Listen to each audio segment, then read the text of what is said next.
தர்ஷிகா விஷயத்தில் நான் லவ் பண்ணுறேன்னு சொல்லியிருந்தேன்னா I accept I have did a very big mistake, எமோஷன்ஸோடு விளாட்ற மாதிரி. But I have never done that. நான் தர்ஷிகா கிட்ட இருந்த மாதிரி தான் சௌந்தர்யா கிட்ட இருந்தேன், சௌந்தர்யா கிட்ட இருந்த மாதிரி தான் அஞ்சிதா கிட்ட இருந்தேன். எனக்கு பிடிச்சிருக்கு அப்படின்னு ஒரு விஷயம் சொல்கிறாங்க, அதுக்கு நீங்கள் வந்து வெளியில் போய் பார்த்துக்கலாம் அப்படின்னு சொல்றீங்க, ஆனால் வேண்டான்னு சொல்லலை.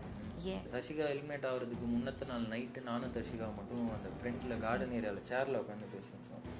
அப்போ தர்ஷிகா ஒரு விஷயம் சொல்லும் போது நான் ஏதோ திரும்பி ஏதோ ஒன்று பேசணும், எப்பா உன்னெல்லாம் வச்சுக்கிட்டு முடியாதுடா அப்படின்னு தர்ஷிகா சொல்லுவான். உனக்கு இப்போ புரிஞ்சிச்சா, அதுக்கான ஆள் நான் கிடையாதுமா, இப்போவாச்சும் புரிஞ்சுக்கோ. I keep on advising. Dharshika வந்து நான் ரொம்ப ரொம்ப பிரேவான ஒரு தர்ஷிகா மேலே இருந்தது ஒரு லைக்கிங்கா இல்லை லவ்? Friendship, complete friendship. நான் வந்து ஆமாம், நான் இப்போ அன்ஷிதா அசினை நான் சொல்லும் போது கூட நான் சொல்கிறேன் செம்ம க்ளோஸ் ஃப்ரெண்ட்ஸ் அப்படின்னு. Dharshika senior to me, she is elder to me. அவங்க ஒரு விஷயத்தை என்கிட்ட இந்த மாதிரி சொல்லும் போது நான் அவங்க ரொம்ப பிரேவாக பார்த்தேன்.